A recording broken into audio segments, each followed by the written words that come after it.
Welcome to New Thinking for a New World, a Tallberg Foundation podcast. I am Alan Stoga, your host. Each week, I bring you conversations with people who think differently about the great issues that are shaping our world. Geopolitics, disruptive tech, mass migration, the changing climate, culture wars, all of it is grist for our mill. I hope you enjoy listening. I also hope you will let me know what you think and that you join the conversation at tallbergfoundation.org. And now for today's episode of New Thinking for a New World. The war in Gaza has changed the Middle East. In the short run for the worse, maybe, just maybe, in the long run for something better. Sometimes failure and disaster become the mother of new possibilities. However, given what is happening day after day to Palestinians on the ground, it is very hard to sustain any optimism about the next chapter, whatever it might be.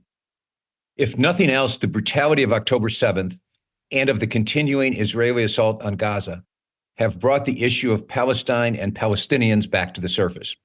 It's been years since, quote, peace in the Middle East, unquote, actually referred to them and the Israelis rather than to Iraq, Syria, Lebanon, Yemen, and seemingly endless other conflicts in the region. Does that mean that a serious negotiation of the contours of a Palestinian state may become possible? Spanish Prime Minister Sanchez insists his country will soon recognize Palestine. President Biden talks about reviving a negotiation for the elusive two-state solution. The Saudis have publicly said they will not open diplomatic relations with Israel unless an independent Palestinian state is recognized on 1967 borders with East Jerusalem as its capital. All of that amounts, I hope, to a thin hint of optimism amidst the carnage. For insight into what is really possible, I turn today to Nabil Fahmy, longtime Egyptian diplomat and former foreign minister, who has more real-time experience dealing with these issues than perhaps anyone else around today. Welcome, Nabil, to New Thinking for a New World. Thank you very much, Alan. It's always great to be with you, although this is a very difficult topic, both in terms of the substance and in terms of the level of inhumanity that we're seeing in the last couple of months. Absolutely. Let me start by saying, I think as you know, that my plan had been to have this conversation weeks ago, but I was hoping, I confess, actually expecting that a ceasefire would be a better context for discussion of diplomacy and solutions. But still no ceasefire. Ramadan has come and gone, and the fighting continues. Is diplomacy even possible? It's a great question. My response is, it's the only option we have if we want to stop this cycle of violence. And let me add to it, while ultimately the regional players, those on the ground, Palestinians and Israelis in particular, but others in the region, will be the deciding players. We are in the Middle East today with the level of hatred back and forth, unable to pursue concrete, constructive diplomacy alone. This has to involve the main players, but also the international community, be that with all of my reservations regarding some American positions, be that the United States, which still is influential in the region, as well as the larger community, the United Nations, the European Union, and you mentioned, for example, Spain as one example. If this doesn't become a larger issue for the world, the politicians on the ground will be unable to take strong decisions or will not feel compelled to. So we will end up having not one ceasefire, a series of ceasefires, low-scale confrontation, and then major confrontations every now and then.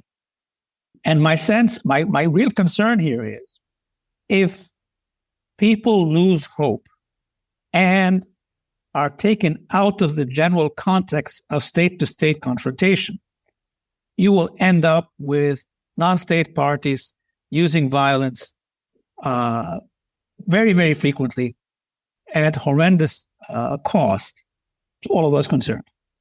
I'd like to talk about those various pieces, the various actors you described, the Israelis, the Palestinians, the rest of the Arabs. the Americans, the community, et cetera.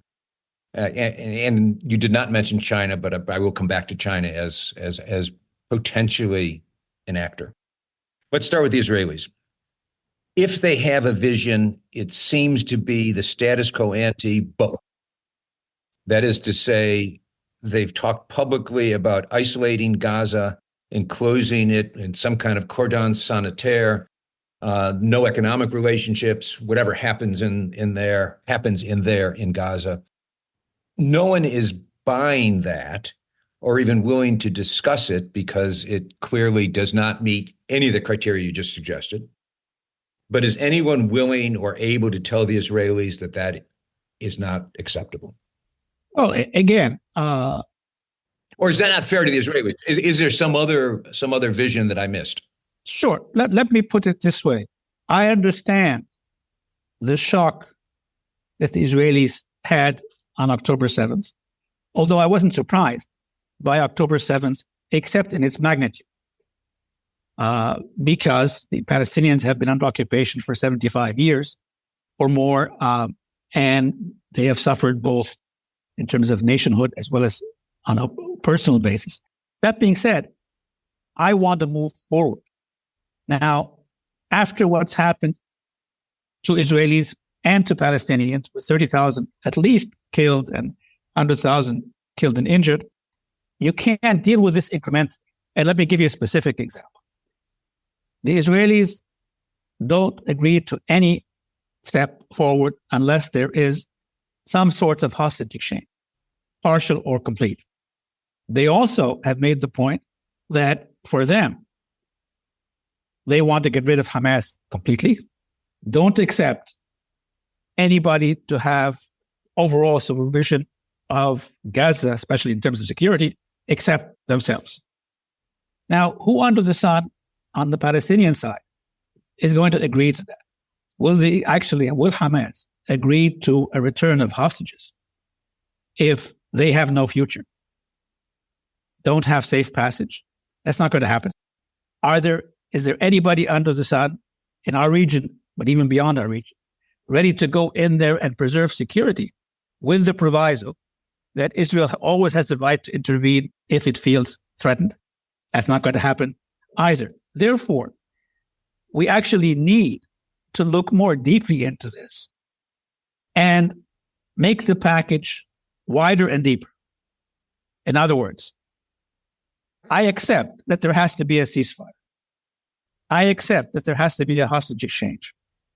But I can't sell these two things without dealing with the core issue, which is what happened on October 7th and what happened 75 years ago. That may be difficult, but it's the only way forward. Otherwise, small steps will lead to regressions again. So my suggestion, frankly, is put forward a 10-point action plan that can be implemented within 24 months. Let me just interrupt because I want to come to that in a second, but I first want to get the Palestinians in the room because, as you've already said, too often these negotiations are about the Palestinians, not with the Palestinians. And there's all sorts of historic reasons why that's the case. It's about leadership. It's about all sorts of things. But arguably, that is one of the reasons why this negotiation over time hasn't succeeded. And it's certainly, before we get to 10 points, without Palestinians, whatever that means, in the room, you can't do that. So talk just for a moment about how you understand the dynamic. Let me put it differently. Who are the Palestinians? The old Kissinger thing, who are the Europeans? Who am I going to call if I want to talk to the Europeans? Who am I going to call to talk to the Palestinians? Again, as usual, you put forward a tremendously precise questions. That is the issue. The world has been ignoring the fact that there are different trends in Palestinian circles. Some of them more angry than others. Some of them ready to use violence more than others. That's the reality, whether we like it or not. If we want to solve this, we have to deal with all of them. But I don't want to solve it in a way that raises one side versus the other. I want to solve it in a way that deals with the Palestinian issue so that we can move forward. And let me be precise here.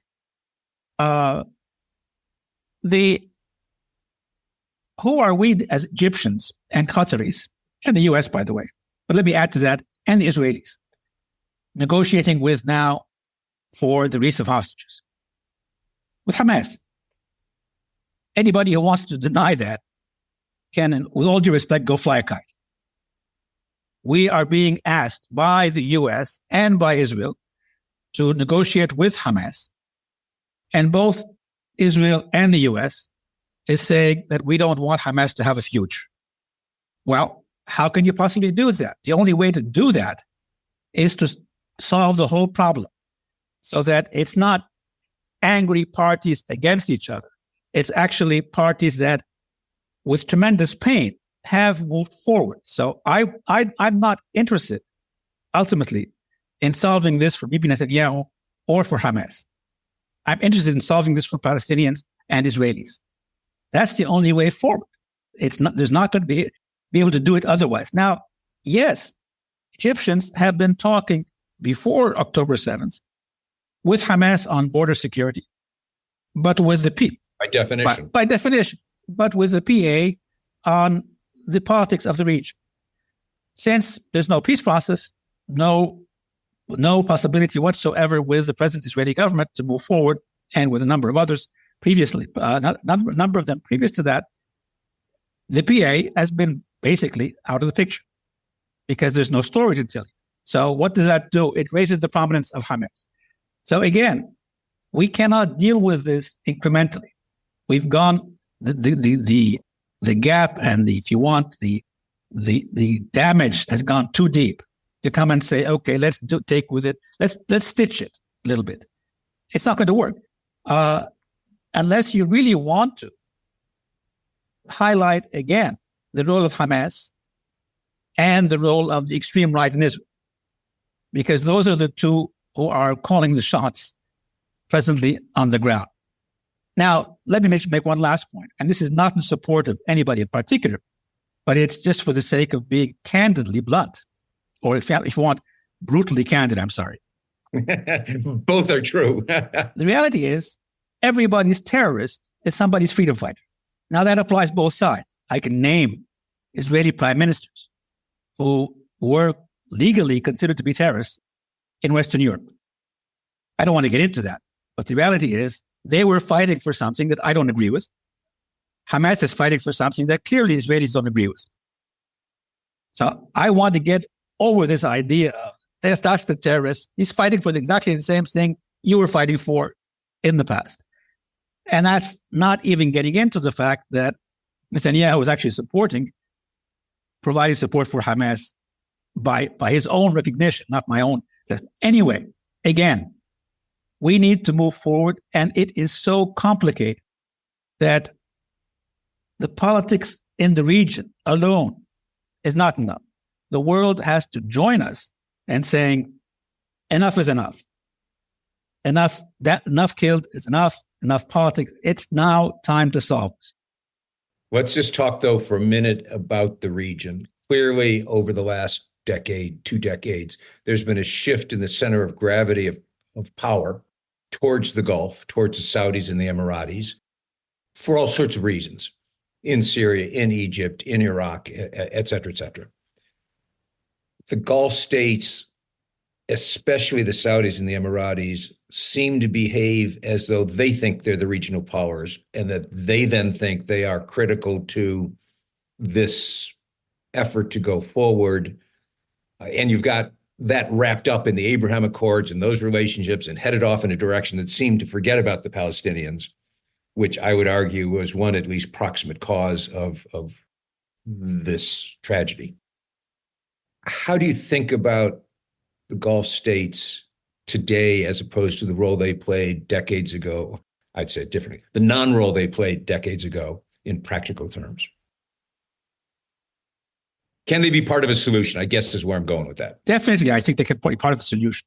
I think one, irrespective of one's opinion on the Abraham Accords in support or not in support of it, The reality is, and the point you started off with at the beginning, the Palestinian issue was dormant, or at least not hot, for a number of years. What was hot was Iraq, the Iranian situation, what's happening in Syria, a lot of things that are really in West Asia and in Southwest Asia, if you want. Therefore, it's natural that the Gulf states would become more active on those issues. You add to that the Gulf states, not the Saudis, but the smaller Gulf states, have now had a longer lifespan. Therefore, they're now more engaged in a number of issues. So, yes, I see them more active, and therefore they are more of a player. Now, I don't really see that as on the Palestinian issue as diminishing the role of Egypt or Jordan, because there's a proximity issue here. But yes, there is an additional player. And I do believe that the Gulf states would support any agreement that Arabs, that Palestinians and Israelis reach together. But let me add to this, and I say this regrettably, frankly, I've been doing this for all of my career, that we haven't been able to solve this up to now. It hurts me personally. But I started off very candidly saying, we can't solve it alone. So I need your help as an international community. And of course, if I'm reaching out to you, then I'm also reaching out to everybody in the region. But the Gulf states, correctly, frankly, are quite annoyed by the fact that people think they're an ATM machine. What are they asked to do? Pay for the reconstruction of Gaza, that they weren't part of the destruction. What are they asked to do? Why don't you come and police Gaza with the Egyptians and possibly somebody else? Is that logical to be put in the middle of a battlefield between Palestinians and Israelis? So, yeah, they will have a role to play. We'll have to listen to their role. But that does not, frankly, for me at least, it's not a concern. It's an asset that we should take advantage of. If there is the Gulf role with a significant action plan to solve the problem is important. The Gulf role in the absence of an action plan will appear to some to be detrimental because it doesn't focus on the Palestinians. But again, it's not a widespread brush to everybody. Do you know leaders who, young or old, regardless of where they live or what they do, who are changing the world? Leaders who are not content with what is and are working hard for what could be? If so, please nominate them for the Tallberg SNF Eliasson Global Leadership Prize at tallbergprize.org. The nomination period will open on March 15th. Let's leave for a moment the Americans and the international community and focus on that action plan. What you introduced earlier, the notion of not a process. We've had way too many processes. You're interested in the outcome. So you have thought very carefully. Share with us your vision. The basic idea is make a predetermination from the very beginning and then apply reverse engineering. The commitment, and it has to be embraced by the international community. So the basic idea is a Security Council resolution positively supported by the 15 members, calling for the following: ceasefire and the provision of humanitarian assistance, withdrawal, development of a security arrangement between Israelis and Palestinians to ensure non-use of force, the withdrawal of Israeli forces from Gaza, international support for the reconstruction and the return of Palestinians. The very beginning of that, after the ceasefire, you'd have hostage exchanges and exchanges of those arrested in Israeli prisons from Palestinians. I'd add to that a number of things. So here you already have a number of things that are useful for Palestinians and for Israelis. But I would add to that recognition of Palestinian state based on 1967 under occupation. I'm not talking about recognition by Israel per se at this point, but if they want to, that would be helpful. I'm talking about international recognition, including their possible admission to the UN, although I'm more focused on the international recognition. Furthermore, another step would be a clear determination by in that resolution calling for a Palestinian engagement to create a new government that deals both with Gaza and the West Bank, what we're calling a technocratic government.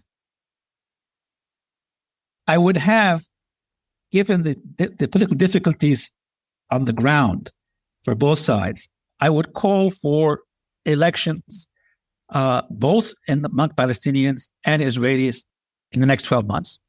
And I conclude by a reaffirmation, 2 points, sorry. I conclude by a reaffirmation of the Beirut Summit Declaration, which says openly that as there is a solution between Palestine and Israel, there will be normal relations between Israel and all the Arab states.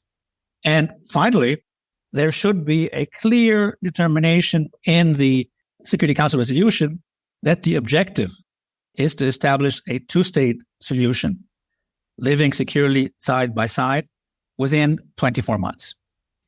Now, I know it's a difficult sell, but it's frankly a much more logical sell than saying give up all the hostages without a ceasefire or give the ceasefire without the hostages.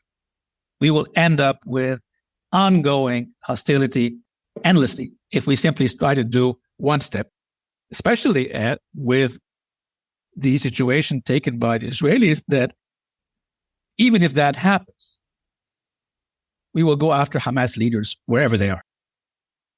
You did not mention the word settlements. I suspect consciously, because clearly that has been, and at the rate we're going, would continue to be, not a sticking point, but a destruction point. That's why I said this has to be endorsed by the international community. The international community is openly on record saying that settlements are illegal. And when I'm talking about a two-state solution, I'm talking about a Palestinian state and an Israeli state, of course. But the Palestinian state involves both Gaza and the West Bank. Now, each one of these points, by the way, independently has a huge amount of material adopted internationally that provides an annotated basis for the details of each one of these points. And if you take each one of them, every single one of them is accepted by all the members and the international community independently. The issue is, how do you balance it out and sequence it? But of course, settlements will be a problem. Violence on both sides will be a problem. But I didn't get into that level of detail because this is just simply the action plan. Now, in the Security Council, I would expect there to be more material reaffirming what should be done on both sides. The obvious question is what you well know. As you said, there are elements for everything you said. There's elements already on the paperwork that have occurred over time, that have been endorsed, discussed endlessly, usually individually, not collectively. And the virtue of what you've done is say, no, we got to do it all at once. It's a holistic, I hate the word, but it's appropriate here, a holistic approach. It's all or nothing. And you have seen what nothing produces. So you're on the all side.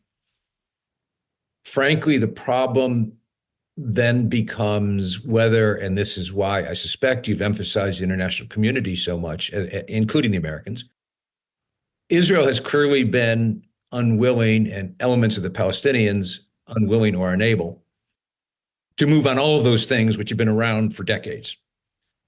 What's going to force the Israelis to accept that they have, that it is in their interest And if they don't see it as in their interest, that would force the Israelis to accept moving in this direction, which they've been unwilling to do so since the failure, the last big failure, which was years ago now. I've said at the beginning that I wasn't particularly happy with positions taken by the administration regarding the Gaza thing from the very beginning. The U.S. administration. Yes, U.S. administration, exactly. And my position remains that I'm critical of that. But not only is Israel losing internationally and regionally, given the amount of violence in Gaza, the U.S. is as well. I can tell you, U.S. credibility, first of all, the double standards is just so flagrant. Secondly, the fact that you will stand for right and wrong is obviously not the case. Thirdly, even with the dialogue or the lack of dialogue, the diatribes between you and the Israelis, or at least between Biden and Netanyahu, you even appear to be ineffective. And your credibility is diminishing.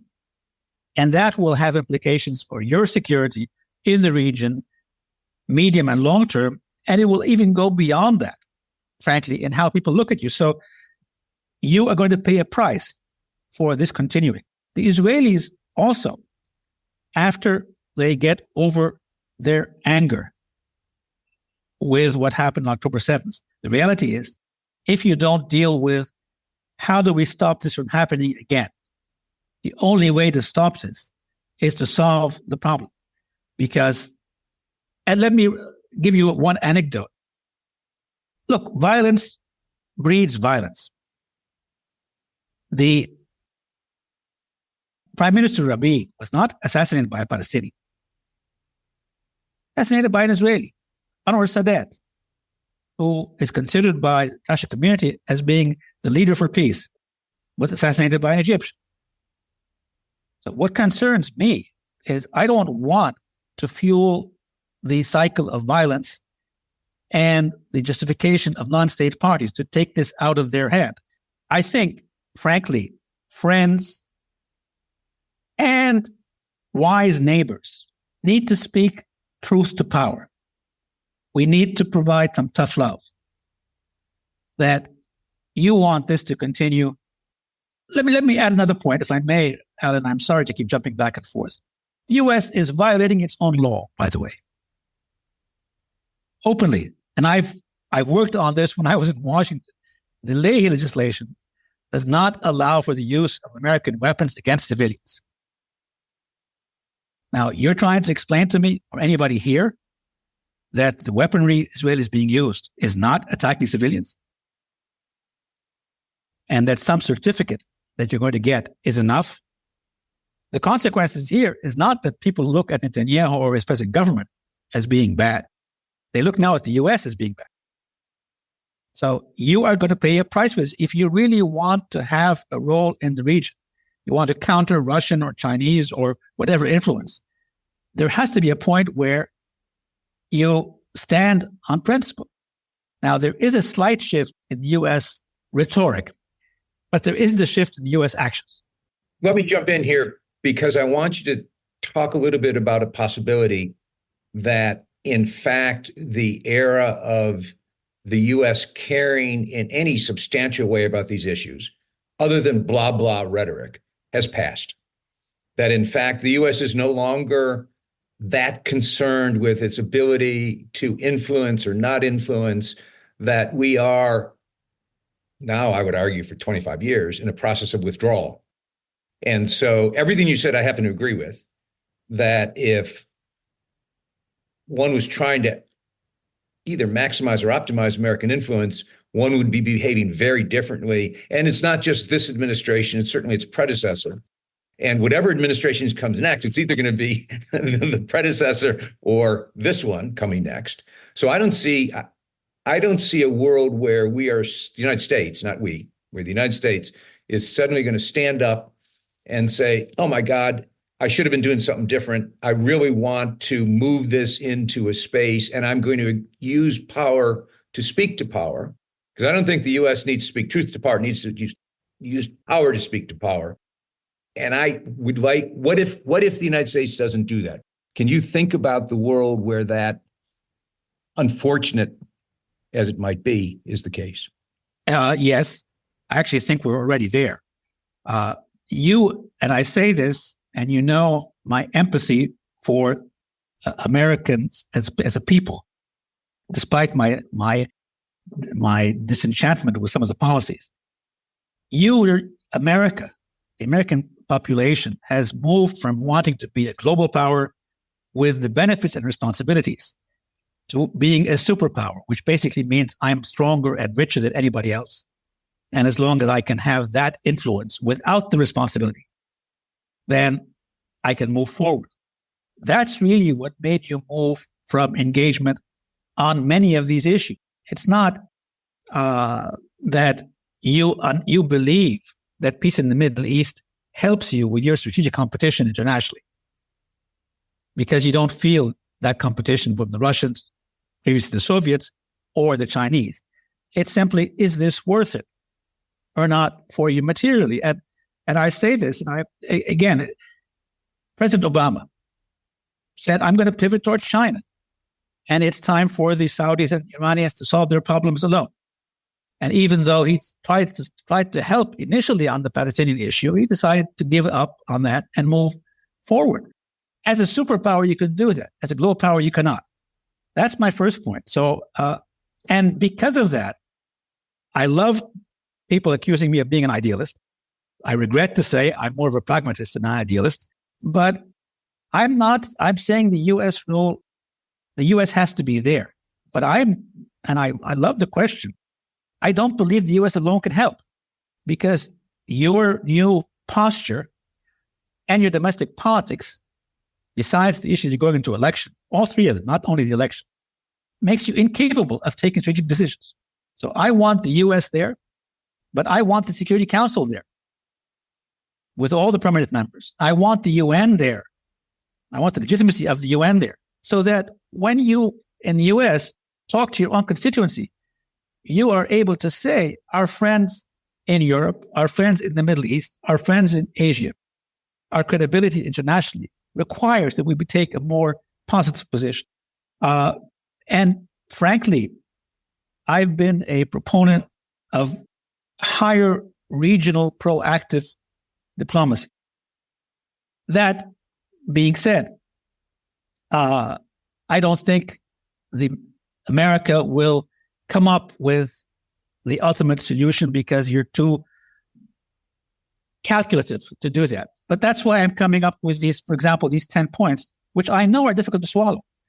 But ultimately, if I can get enough support, and you at the very beginning mentioned that the Spaniards are looking at possibly recognizing Palestinian state. Well, if I can get enough of that moving, I can get enough people talking about a ceasefire. The French now have just signed a document with an article with President Sisi and King Abdullah of Jordan, calling for a ceasefire. If you can get more of these pieces out there, it creates momentum to resonate with America, with the Russians, with the Chinese, with the Israelis, with the Palestinians, that this is becoming too expensive and too costly for all of us, and we need peace. The Middle East is being recalibrated. And if we recalibrate it into a mode where nation states don't have credibility or authority, where non-state parties can express their anger because we can't provide them with resolution to their concerns, it's going to be a very unstable situation. Let me ask one last question. We've touched on it a couple of times, and it's the potential or actual role of the Chinese. The Chinese are not a traditional power in the region. They've not been part of the history of the last 75 years. They have shown up Belt and Road on the economic side. They facilitated the Saudi-Iranian rapprochement. I suspect that they are in a pretty active listening mode at the moment, listening to what you've been saying, listening to what others are saying, Could they play a role if the Americans are not as engaged as I think you elegantly described why? Is there space for the Chinese, although they lack any history? History matters in these matters. It's if they want to be a major power, there isn't there's space. They have to create space for themselves. You cannot simply be a major economic power and not bear responsibility in stabilizing the world order per se. That's my first point. But secondly, to be fair to the Chinese, they're just starting off on this process. But they did do the Iranian-Saudi thing. And even before that, by the way, but people didn't take it seriously. About 5 years ago, just before COVID, they issued a statement from the foreign minister, who is now again the foreign minister, saying that we want peace and security in the Middle East based on dialogue and cooperation. So they actually started to talk about the politics of the Middle East almost 5 years ago. And I've known the foreign minister for years, and I was even surprised by why they sort of threw out that. But as your former friend, the late Dr. Kissinger, often mentioned, they always think strategy. So they're always thinking what's going to happen next. I actually believe that they understand they will have to be playing a more prominent role. If you look at, they actually have good relations with Israelis and with Arabs. They have interests both in terms of energy, military cooperation, logistic cooperation throughout the region. And for only way for that to safeguard all of those interests is to create a better environment in the region where they can continue to pursue this. They're the largest trading partner for the Arab Gulf. So I think they will have and should have more and more of a role. That's why I threw the ball back into the the Security Council. Russia is not the Soviet Union, but as a member of the council, it can play a role. But frankly, I don't believe that America alone is useful, but I don't think that the Permanent Five without America works. That is a perfect way to end this conversation, because the U.S. has to be there in an engaged way, can't do it by itself. This is not the era of Dr. Kissinger pushing Russians out and creating a new architecture. This is a new space, and it's going to it's got to be an architecture created by the people in the region with all the support that you've described.